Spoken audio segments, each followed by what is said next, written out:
Semoga bisa menjadi tetap luar biasa nih Pak. Pasti Pak Darmadi ya. Teman-teman sekalian, di session Monday Morning Motivation kali ini kita akan discuss ya Pak ya. Iya. Jadi Pak Darmadi ini selalu kasih saya buku gitu ya teman-teman. Dan bukunya kali ini benar-benar bikin kepala saya pusing gitu Pak Dar. Ya. So biar kita pusingnya bareng gitu ya. Enggak ya, biar dijelasin Pak Darmadi. Silakan. Padahal kan kita beberapa waktu yang lalu kita membahas sebuah buku yang berjudul Go Giver. Ingat ya? Yes, betul. Bukunya warna merah ya. Merah. Mungkin 2-3 minggu lalu nih ya sebelum sesi ini. Nah, buku berikutnya yang kita bahas ini Go Giver juga, tapi warnanya hijau ini ya. Hijau ya. Nah, yang Go Giver yang hijau ini adalah Go Giver Sell More. Sell More. Ini khusus untuk orang sales nih. Oh. Iya, khusus untuk orang sales ya. Iya. Jadi waktu Go Givers yang awal yang warna merah, mereka membahas mengenai 5 laws. 5 law ya, stratospheric law ya, 5 ya, 5 kunci utama. Nah, hari ini juga kita bahas 5 hal yang sama ya, tetapi dengan versi sales ini ya. Dan ini lebih go into details dan teman-teman, menurut saya ini bahan sangat baik. Yuk kita mulai Pak. Yuk Pak, saya udah gak sabar nih.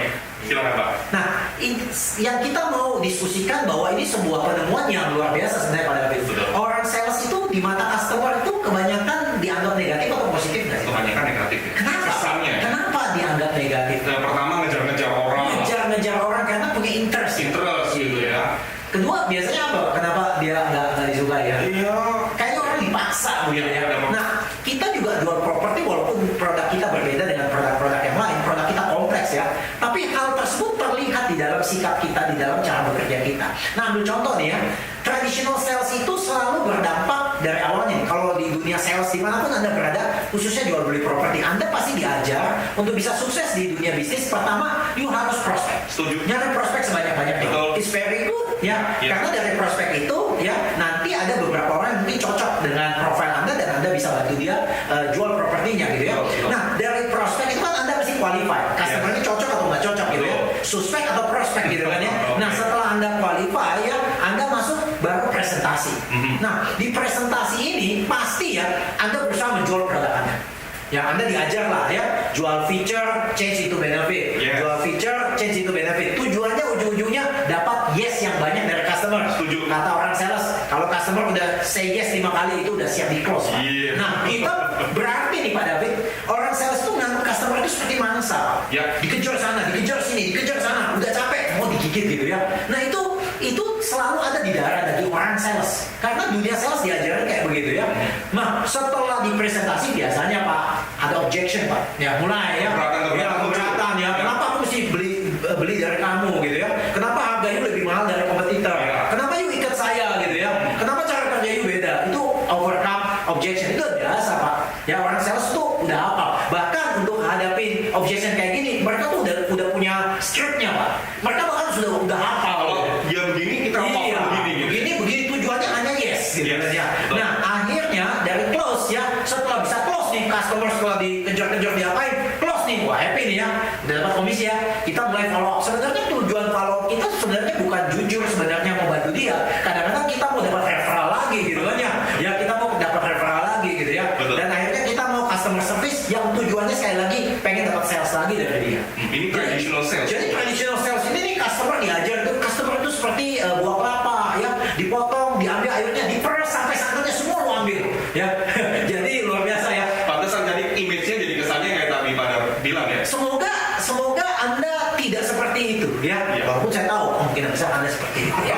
Oleh sebab itu apa yang dijual sama Go Giver Sell More ini unik nih ya. Ini seperti sesuatu zen ya. Kalau zen itu artinya sesuatu pola pikir yang tidak terikat dengan dunia gitu ya, tetapi berada di alam yang lebih lain gitu ya. Tapi kita belajar, mungkin banyak value ya yang mungkin kita harus benahi Pak dalam hidup kita. Ayo kita lihat Go Giver Sell More. Yang pertama yang dijual adalah create value Pak.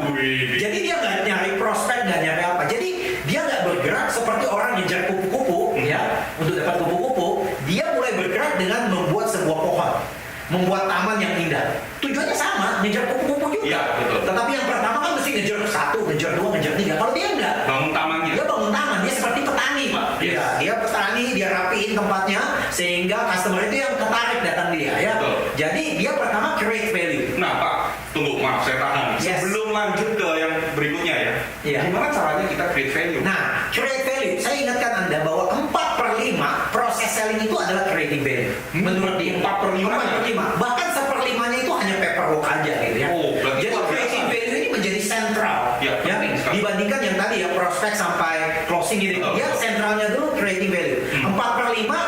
selling itu adalah credit value. Menarik. Credit value ada 5 poin Pak, 5 poin yang bisa kita sama-sama pikirkan. Bagaimana caranya kita creating value? Pertama, excellence.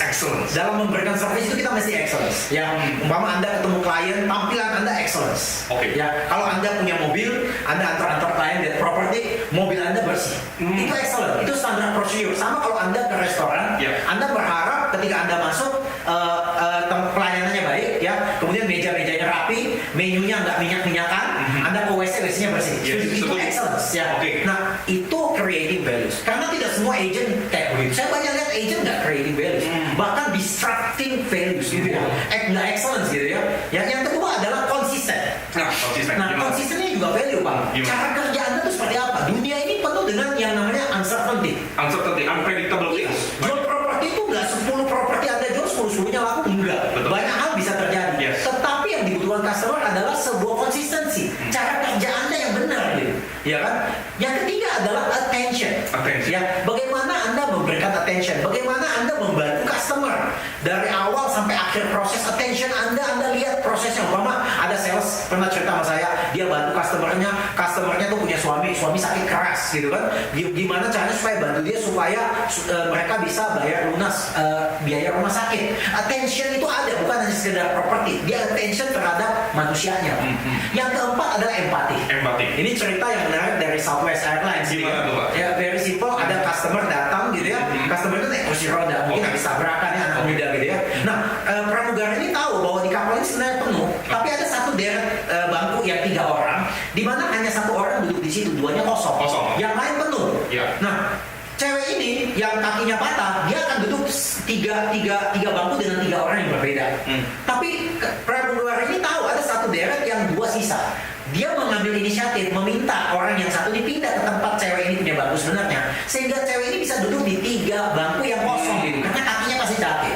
Ini butuh empati. Dan yang terakhir, kalau Anda mau creating value, Anda mesti appreciate your client.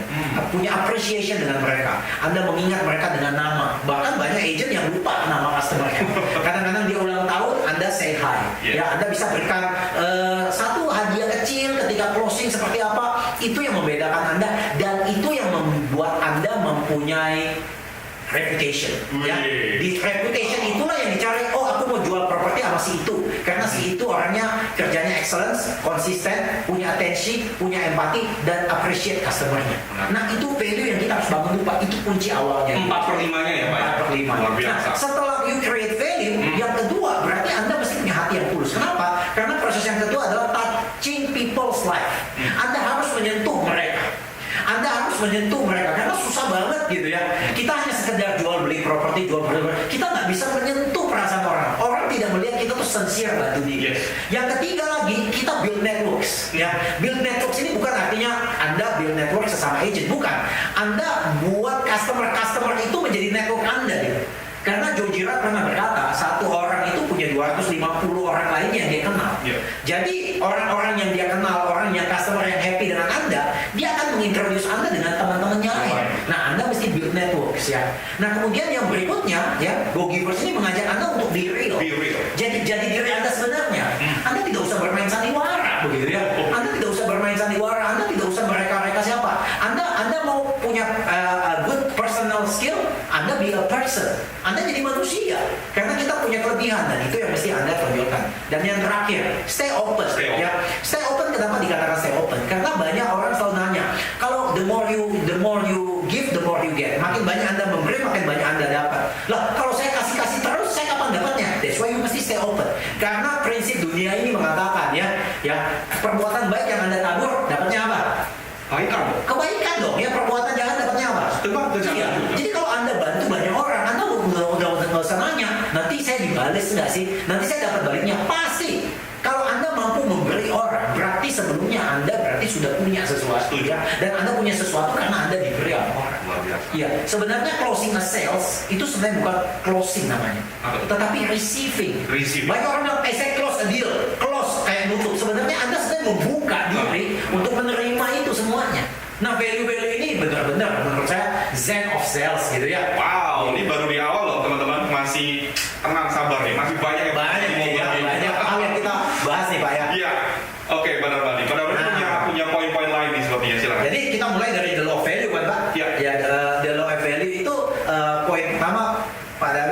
kita klik gitu Pak. Oh, Ya, oke, so. ya. Di sini mengatakan kalau Anda punya goals hanya mau jualan, hanya mau closing, berarti di otak Anda adalah kalau properti itu berhasil terjual, Anda menang. Oke. Kalau properti itu tidak berhasil terjual, Anda kalah. Kalah. Jadi Anda punya mindset, saya mau menang, saya nggak mau kalah. Nah karena Anda punya otak mau menang, ini artinya getting, ya kan? Getting, Anda mau getting. Nah jiwa getting ini membuat di otak Anda itu adalah menang dan kalah.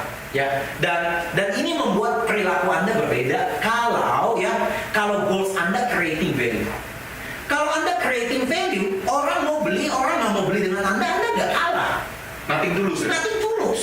Karena orang ketika nggak membeli dari Anda, itu artinya dia membeli dari orang lain. Nah, Anda menjadi introspeksi. Kenapa dia membeli dari orang lain? Apakah orang lain memberikan service yang lebih baik, memberikan excellence yang lebih baik, attention, empati, appreciation, konsistensi lebih baik dari Anda? Ya. Kalau Anda tahu orang lain bisa memberi lebih dari Anda mesti build Anda punya value dari sana, sehingga value Anda itu tidak terkalahkan gitu. Yes. Nah, dari situ Anda tidak merasa menang dan kalah. Anda belajar untuk maju. Makanya kadang-kadang bilang, ketika Anda gagal, Anda bukan gagal, Anda belajar. Yes. Ya, di sini proses pembelajaran untuk membuat diri Anda punya nilai. The law of value. The law of value, very important sekali. Iya, sangat penting sekali. Nah, yang kedua ini kita ngomong the law of compensation. Ya sama ya, yang kemarin kita ngomong buku Go Givers awal ya. Karena dari awal kita bangun value, kemudian kita baru mulai dapat the law of compensation. Betul. Ya Anda dapat compensation itu tergantung berapa banyak orang Anda service dan berapa kualitas yang baik yang Anda service itu kan ya, the law of compensation ya. Ini cerita mengenai RV ya. Ada seorang sales yang jual mobil recreational vehicle, RV ya, mobil RV di Amerika tuh banyak ya. Orang sambil jalan-jalan bisa tidur di dalam gitu ya. Nah, satu hari ada seorang sales yang luar biasa. Dia melayani satu customer yang beli RV dan customer ini nggak ngerti operating RV ini karena banyak tombol-tombolnya kali ya. Dan agent ini, sales ini begitu tenang mengatakan don't worry, saya akan bantu Anda apapun yang Anda tidak tahu, kontak saya. I'm ready for 24 hours. Wow. Dan ini komitmennya dia loh Pak. Ini excellence-nya dia. Dan ini konsistensinya dia. Dan dalam 24 jam pertama, orang yang beli RV ini udah kontak dia 18 kali. Dan dengan sabar dilayani. Loh Pak. Luar biasa. Kadang-kadang saya baru beli mobil nih Pak ya. Kadang-kadang salesnya ngomong, Pak kalau nanti ada apa-apa kontak saya. Otak saya aja bilang gini, waduh tadi aja dia jelasin ke saya aja buru-buru ya. Apalagi nanti ketika saya kontak dia setelah deal terjadi ya, saya malah nggak pikir apa dia mau bantu saya gitu. Tapi orang ini bantu. Nah yang menariknya adalah customer ini happy Pak. Happy akan value yang diberikan. Kemudian selama seminggu dia bawa RV. Nah Anda tahu kalau orang naik mobil RV temennya siapa Pak? Yang punya mobil RV juga kan? Temennya orang-orang yang pengen mau beli mobil RV. Nah dia cerita bahwa ada sales yang luar biasa. Saya beli mobil RV sama dia. Satu hari 24 jam 18 kali saya telepon dia angkat teleponnya sampai malam-malam pun. Nah ada salah satu temennya dengar. Kebetulan temennya sudah mau beli RV. Ya, sama kompetitor dari sales ini. Akhirnya dia berhenti, kemudian dia mengontak sales itu. Dan akhirnya beli sama dia gitu Pak. Jadi artinya ya kebaikannya dia, value-nya dia ini akhirnya dia building network kan tadi saya bilang. Nah orang-orang lain yang dengar servisnya dia yang bagus akhirnya nyari dia dan beli dari dia. Pertanyaan saya, apakah sales pertama yang jawab telepon sampai 18 kali itu rugi ketika dia give? Dia pasti give dia time dong Pak. Waktunya diganggu Pak. Kan tadi orang bilang the more you give the more you get. Kalau dia kasih dapat apa? Dapatnya apa? Dapat referral. Dapat referral yang orang mestinya beli dari kompetitornya. Jadi beli sama dia. Yes. Menarik sekali nih. Jadi ini law compensation kita Pak. Ya, the law of compensation kita itu seperti begini. Nah satu hal saya bisa tambahkan law compensation dalam buku ini Pak. Dia cerita mengenai ada satu orang yang pengen beli mobil mewah. Dia bandingkan 3 brand, saya nggak sebut ya, 3 brand bagus gitu. Brandnya bagus-bagus semua. Ya, ketika dia datang ke satu brand yang pertama, bagus nih mobil Sherman ini kan, dikasih lihat, ya, dikasih coba test drive, bagus dong Pak. Selama 1 jam test drive, dikasih lihat kehebatan mobil ini, diajak test drive seperti biasa ya Pak. Dia kagum sekali dengan mobilnya. Dia tidak perlu kagum dengan salesnya, karena mobilnya sendiri udah bagus. Kemudian dia kan nggak bisa langsung putusin Pak. Dia ke brand yang nomor 2. Ini brand nomor 2 ini brand Jepang. Mobil mewah juga Pak, Jepang. Ya mungkin secara harga mirip, tetapi secara brand mungkin jangan lebih kuat biasanya. Ya. Nah tapi brand Jepang ini punya kelemahan. Dealernya itu 40 menit dari tempat orang ini tinggal. Anda bisa bayangin ya. Jadi dia udah bilang, kayaknya gue pengen udah nggak usah lah kesini. ini ya. Karena 40 menit supaya dapat dealernya paling dekat gitu kan. Tapi ketika dia telepon, dikasih tahu jaraknya 40 menit, cewek ini tahu bahwa orang ini tinggalnya jauh, salesnya nih. Dia bilang, Pak, nggak apa-apa Pak, kita punya 4 jenis mobil Pak. Saya akan antar ke Bapak setiap hari 1 mobil. Saya akan datang ke tempat Bapak nih. Bapak coba 1 mobil ini. Bukan kita yang ke sana, Iya, dia yang ke dia kita. karena dia udah tahu, dia punya empati. Dia tinggal 40 menit dari saya. Dia datang kasih coba mobilnya, ya kan? Dia kasih coba mobilnya, ya. Kemudian dia nanya, Dika coba mobilnya sekali, bagus, enak ya. Tapi kemarin saya coba mobil ini loh, mobil yang lawan kamu dari Jerman. Menurut kamu gimana? Wah, mobil itu bagus Pak. Mobil itu bagus dan mobil saya bagus. Saya kebetulan suka dengan mobil saya. Tapi mobil yang Bapak sebut tadi itu bagus sekali Pak. Dia nggak menjelek-jelekan kompetitor. Saya kasih tahu berapa banyak orang sales tuh untuk bisa memenangkan persaingan menjelek-jelekan kompetitor. Nah ini aja susah. Ini sales susah. Yang ketiga, setelah diantar 4 kali selama 4 hari Pak, nggak usah, dia belum beli loh Pak. Cewek ini tenang aja Pak. Seperti tadi kan, tenang aja. Loh kalau saya udah gift dapatnya apa? Tenang aja Pak. Orang mau beli nggak beli kan urusan dia. Berikutnya dia datang ke brand yang nomor 3, Jerman lagi Pak, mobil mewah lagi Pak. Nah, yang mobil mewah ini yang ketiga, ketika ditanya, saya ke yang pertama Jerman, mobil kayak begitu, kalah sama mobil gua lembut, mobil itu keras. Kemudian yang kedua mobil Jepang gua adu sama gua, nggak mungkin menang lawan gua. Jadi semua kompetitornya dijelekin. Setelah dia menjelek-jelekin begitu banyak kompetitornya, akhirnya apa? Customer ini yakin membeli mobil yang nomor 5. Karena dia melihat value yang ada dari sales ini. Produknya sama loh Pak, sama-sama bagus. Betul. Tapi dia melihat values dari sales ini. Jadi the law of compensation ini mulai touch ya, bahwa kita harus mencari banyak orang untuk bisa kita service. Makanya di buku ini cerita, kenapa pemain sepak bola dibayar mahal? Ya karena pemain sepak bola itu impact banyak orang. Ya orang yang menikmati kehebatannya itu banyak. Karena banyak orang pakai dia punya value, kompensasinya naik.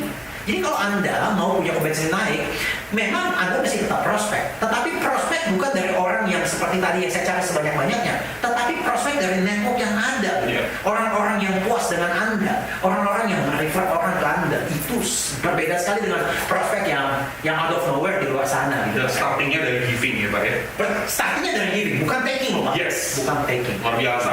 Baik. Berikutnya Pak. Yuk kita lanjut lagi. Nah, ini filosofi yang the law of influence ini kan. Ada pepatah mengatakan bahwa influence yang sesungguhnya itu terdapat dari reputasi yang Anda bangun. Saya tadi belum sempat ngomong mengenai reputasi nih ya. Kadang-kadang banyak orang bilang, kenapa orang nggak beli sama saya, kenapa dia beli sama orang lainnya? Karena orang ini tidak sadar bahwa untuk menjadi sukses kita harus membangun sebuah reputasi. Dan membangun reputasi itu hanya terjadi ketika Anda memberi. Ambil contoh hari ini kita bisa ada hari Senin ini rekaman lagi. Bukankah kita memberi kepada Anda semua? Apa yang kita dapat? Saya nggak tahu. Apakah hanya sekedar like di YouTube atau di Facebook? Saya nggak tahu. Tapi kita tetap memberi. Nah, oleh sebab itu the law of influence ini membandingkan antara pitching dengan surfing. Kalau kita lihat ya, pitching dengan surfing. Kalau teman-teman tahu permainan baseball atau softball ya. Baseball sama softball itu ada 2 tipe Pak. Satu orang yang melempar bola, satu orang yang mukul ya. Orang yang lempar bola, ketika dia melempar, dia punya harapan apa Pak David? Miss. Supaya orang yang mukul nggak kena. Supaya dia dapat poin. Sedangkan orang yang mukul harapannya apa ketika bola dilempar? Hit dong. Hit the ball. Kalau nggak hit dia nggak dapat poin. Jadi 2 orang ini interestnya berbeda. Saya pengen you kalah dan you pengen saya kalah. Nah, sama. Agent pengen supaya customer beli sama dia. Customer pengennya beli sama orang yang paling murah. Jadi semua punya interest berbeda. Nah kayak begini nih nggak akan ada yang menang. Oleh sebab itu selling itu dianggap seperti tenis Pak. Jadi instead of pitching, ya kita surfing, ya melayani Pak. Kenapa? Kalau tenis itu, ketika saya pukul bola kepada David, tujuan saya hanya satu. Saya pengen bolanya melewati net. Pokoknya saya punya tujuan, saya itu tidak akan kalah selama bolanya melewati net. Demikian juga Pak David punya tujuan sama, supaya bolanya melewati net. Jadi kita sebenarnya tujuannya win-win. Ya selama kita bisa balikin bola kita happy gitu ya. Jadi beda sekali antara pitching, saya pengen bunuh Pak David pengen bunuh saya. Kalau surfing itu saya pengen supaya berkelanjutan. Jadi saya bukannya mau jual, bahkan saya menggali kebutuhan Pak David, saya mengerti kebutuhan Pak David, sehingga apakah produk dan service saya cocok untuk Pak David.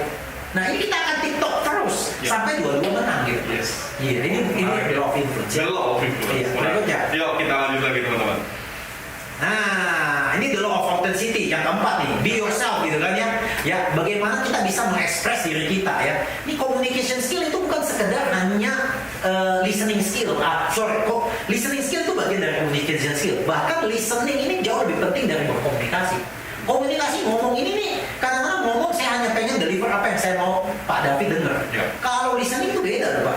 Saya mulai mikir nih, sebenarnya Pak David ini maunya apa ya? Karena ada pepatah mengatakan begini Pak, selling is not about your product. Selling is not about your service. Selling is not about you. Selling is about other. Oh. Jadi ketika sales ini saya jadi agent, selling itu bagi saya adalah bagaimana saya memuaskan David.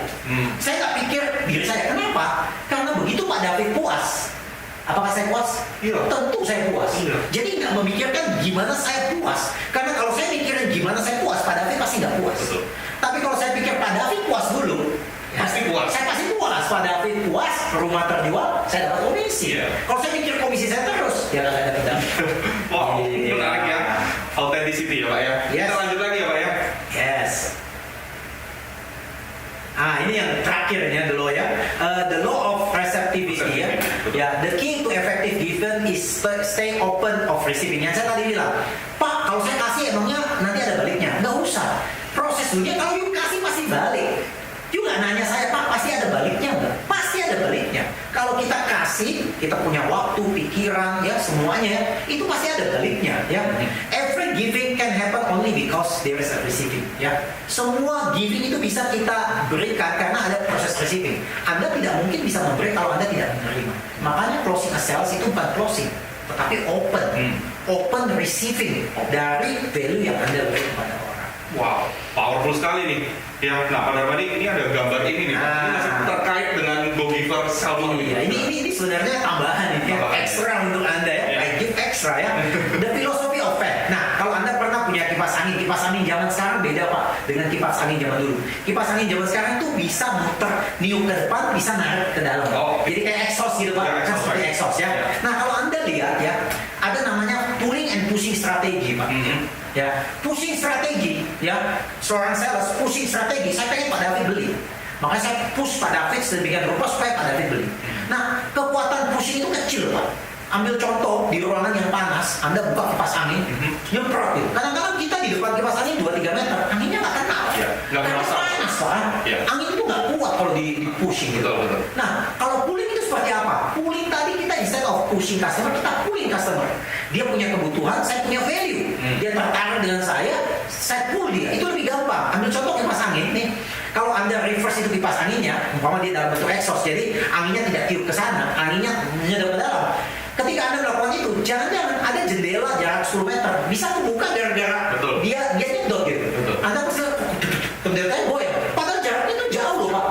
Jadi kekuatan pulling itu Lebih besar. kuat Iya. impactnya daripada pushing. Itu filosofi fair yang harus kita lakukan di dalam real estate. Betul. Kita jangan pushing customer beli, tapi kita pull dia supaya memilih kita sebagai agent yang punya value dengan memberi. Yes, Ya. menarik ya. So, nah Pak Darmadi konklusi kita nih Pak. Ya, ada beberapa konklusi yang kita mau diskusikan ya. Ya, pertama, selling is not about getting, it's about giving. Saya yakin itu tadi sudah menggambarkan apa yang Kita sudah kita bahas ya. Ya, Oke. berikutnya adalah real sales is about talking and less talking and more listening. Iya. Karena kita tidak mau push, kita mau pull, berarti kita mesti mengetahui dong. Ya, kita mengetahui kebutuhannya customer kita lebih dulu. Makanya yang ketiga ya, Anda punya tugas bukan presentasi jual produk Anda kayak jual obat gitu, bukan. Tugas Anda adalah bertanya dengan efisien, bertanya dengan efektif supaya mengetahui keinginan dan kebutuhan klien Anda, ya. Kemudian Anda bisa fokus dengan apa yang dia mau. Jadi berbeda sekali. Anda nggak jual produk Anda lihat masalahnya dan kawinkan masalahnya dengan produk Anda. Ya. Dan yang terakhir, real sales is not about win-win. Ya, jadi kalau Anda mau menang, jangan 50-50. Saya pikir win-win Pak. Iya, real sales is not about win-win. Iya. Kalau win-win gini nih, you dapat 50, saya dapat 50. Iya, iya. Nggak bisa begitu. Kalau hanya 50, kalau dalam transaksi properti, 50 itu kan belum closing pada. Yes. Ya, harus Pak David dapat 100, baru saya dapat 100. Yes. Nggak bisa setengah-setengah Pak. Jadi win-win itu tidak bisa terjadi sebelum customer kita win. Jadi win-win itu memang win-win, tetapi customer kita mesti win dulu. Win dulu. Ketika dia win, baru kita win. Wow. Jadi win-win jangan dipikir 50-50 itu win-win, enggak. 100. Win-win adalah you dapat apa yang you mau, setelah you dapat apa yang you mau, baru saya bisa dapat apa yang saya mau. Iya. The more you give, the more you Gap. Oke. Thank you Pak Darmadi dan teman-teman semua. Stay tune on Monday Monday. morning